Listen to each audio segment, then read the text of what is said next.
A new option has been added to the IPW ribbon, which, like Verify, allows you to save the IPW at any stage during toolpath animation as a faceted body when the animation is stopped, paused, or pick on path with IPW is used. We'll begin by observing how the IPW is saved when pausing the animation.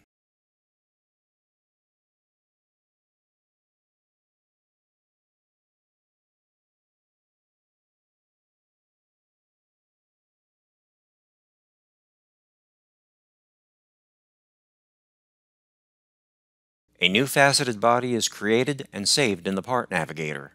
The body represents the state of the IPW when the animation was paused.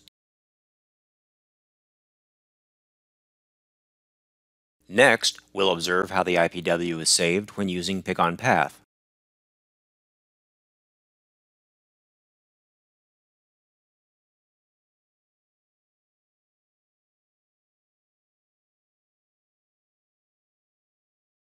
The body represents the state of the IPW where the toolpath was selected.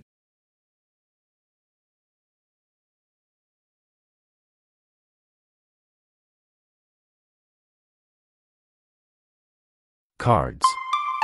Driven by digitalization.